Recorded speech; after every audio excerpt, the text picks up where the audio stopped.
လွယ်ကူတာတာယာတာတွေရှိလာရင်ကျမတို့ဟာအဲ့ဒီအပေါ်မှာပြစ်ပြီးတော့ယုံလိုက်တတ်ကြတယ်ပေါ့နော်ဒီဘက်ခေတ်မှာပေါ်လာတဲ့ဒီကြားဖြန့်ကိစ္စမျိုးတွေရောပြီးလို့ရှိရင်ဒီ online ကနေမှသမီးစားချင်းဒီလိမ်လည်ခံရတဲ့ကိစ္စတွေရောပြီးလို့ရှိရင်စီးပွားရေးအရာလိမ်လည်ခံရတာတွေရောအများကြီးပဲပေါ့နော်ဆိုတော့လိုချင်တဲ့အရာတစ်ခုခုတတ်မှတ်တဲ့အရာတစ်ခုခုပေါ်မှာစင်ကျင်တုံတရားဆိုတဲ့အရာကတ်မပါသွားရင်တော့ကျမတို့မဖြစ်တဲ့ကိစ္စတွေဒါဖြစ်လာကြမှာပေါ့နော်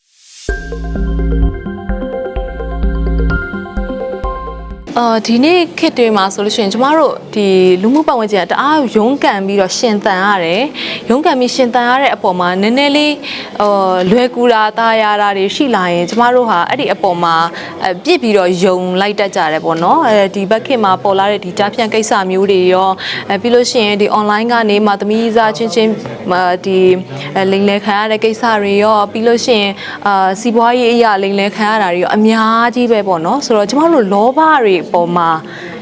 လိုချင်တဲ့အရာတစ်ခုခုတတ်မှတ်တဲ့အရာတစ်ခုခုပေါ်မှာစင်ကျင်တုံတရားဆိုတဲ့အရာကတ်မပါသွားရင်တော့ကျမတို့မဖြစ်တဲ့ကိစ္စတွေဒါဖြစ်လာကြမှာပေါ့နော်ဆိုတော့ကျမတို့လည်းလူတိုင်းကတော့လောဘရှိတာပဲကျမတို့လည်းဖြစ်ချင်တဲ့လောဘတွေအများကြီးရှိတယ်ဒါပေမဲ့ကိုယ့်ရဲ့လောဘအတွက်ရစရာတစ်ခုခုလိုချင်တဲ့အရာတစ်ခုခုကျမတို့တွေးလိုက်ပြီဆိုရင်ဒီအရာကတကယ်ငါစူးစမ်းရင်တကယ်ထိုက်တန်ရမယ်အရာတစ်ခုလားဒီအရာကရောတကယ်ရောငါအထိခိုက်မခံနိုင်တဲ့ကိစ္စတွေနဲ့ပတ်သက်နေသလားဒါမျိုးတွေကိုလည်းကျမတို့ချိန်ထိုးရတာပေါ့နော်ဆိုတော့ဘယ်အရာကိုမှအလွယ်တကူမယုံလိုက်ဖို့ဆိုတာကလည်းကြီးပြင်းလာတဲ့ပတ်ဝန်းကျင်အနေထားတွေပြီးလို့ရှိရင်ကိုလေးလာသင်ယူစီးပူးခဲ့တဲ့ပညာရေးအဆင့်တန်းဓာတ်တွေနဲ့လည်းအများကြီးတော့တက်ရောက်မှုရှိလိမ့်မယ်လို့ထင်တယ်ဒါပေမဲ့လည်းပညာရေးဆိုတာကဒီကျောင်းတက္ကသိုလ်ဘွဲတွေကိုပြောတာမျိုးမဟုတ်ပဲနဲ့အကောင်းဆိုးအကြောင်းကျိုးအမှားမှန်ကိုဝေဖန်ပိုင်းခြားနိုင်တဲ့ကျမတို့ပတ်ဝန်းကျင်ကနေကြီးပြင်းလာတဲ့အချိန်မှာ learning လုပ်ခဲ့တဲ့အရာတွေနဲ့ကျမတို့ကိုလိုချင်တဲ့ဘယ်အရာမဆိုတွေ့ပြီဆိုရင်ချိန်ထိုးပြီးတော့လေ့လာဖို့တော့လိုပါတယ်ကျမတို့ဒီအနုပညာလောကထဲမှာဆိုလို့ရှိရင်လည်းဒီလိုမျိုးလိမ်လည်ခံရတဲ့ကိစ္စတွေအများကြီးရှိတယ်ပေါ့နော်ဆိုတော့တယောက်တည်းရက်တည်ပြီးတော့အလုပ်လုပ်နေကြတဲ့သူတွေရှိတယ်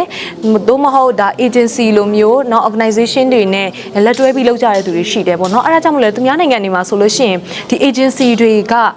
တကယ်ကိုအရေးပါတဲ့အခန်းကဏ္ဍမှာဒါအနုပညာနယ်ပယ်မှာရှိနေကြတာဘာလို့ဆိုတော့ဒီယုံကြည်ရတဲ့ agency တစ်ခုကကိုယ့်ရဲ့ရှေ့မှာဒါအပြည့်အဝ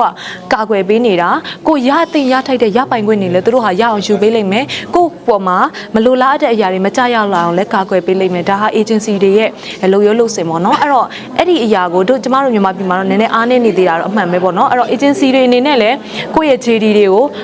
အပြည့်အဝဒီအနုပညာရှင်တွေပေါ်မှာကာကွယ်ပေးမယ်အနုပညာရှင်တွေကလည်းဒီ agency တွေအပေါ်မှာပေါ့နော်သူတို့ရဲ့ကိုယ့်ကိုပေးတဲ့လုံခြုံမှုနဲ့ရပိုင်ခွင့်တွေပေါ်မှာကာကွယ်ပေးမှု service တွေပေါ်မူတည်ပြီးကိုက charges တစ်ခုပြန်ပေးရတာရှိတာပေါ့နော်အဲ့တော့အဲ့ trend လေးပို့ပြီးတော့ကောင်းမွန်လာမယ်အားကောင်းလာမယ်ဆိုရင်တော့လည်းအနုပညာရှင်တွေအတွက်တော့ပို့ပြီးတော့ကောင်းတဲ့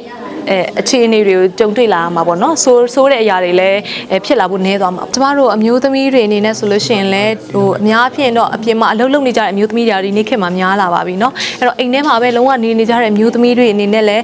ဒါကိုယ့်ရဲ့ဖုန်းပေါ်မှာဒါဆိုလို့ရှိရင် Facebook TikTok Instagram အစရှိတဲ့ဒီ social media တွေမှာဘာတွေဖြစ်နေလဲဘာတွေပြက်နေလဲဘာတွေများဒီနေ့ခေတ်မှာထိခိုက်နေကြလဲဒါတွေကိုလည်းလေ့လာပြီးတော့ကိုယ့်အနေနဲ့တခုခုကြုံလာမယ်ဆိုရင်ကိုကာကွယ်နိုင်တဲ့အရေးချင်းကကိုစီမှာပဲရှိတာပါကိုကာကွယ်ဖို့အစွမ်းတက်တည်းကလည်းကိုပဲအားကိုးရမှာဖြစ်တဲ့အတွက်ပေါ့နော်အမြဲတမ်းမျက်စိဖွင့်နားဆင်ပြီးတော့အရာအလုံးကိုလေ့လာကြပါပြီးရင်အကောင်းဆုံးကိုဘဝအတွက်လမ်းကြောင်းမှန်ကိုရှာဖွေနဲ့တတိရှိရင်ဆိုင်ရင်ကြော်ဖြတ်ရင်းနဲ့ကြန့်ခိုင်လှပပြီးတော့တောက်ပါတဲ့မျိုးသမီးလေးဖြစ်ပါစေလို့ဆုတောင်းပေးလိုက်ပါတယ်ကျေးဇူးတင်ပါတယ်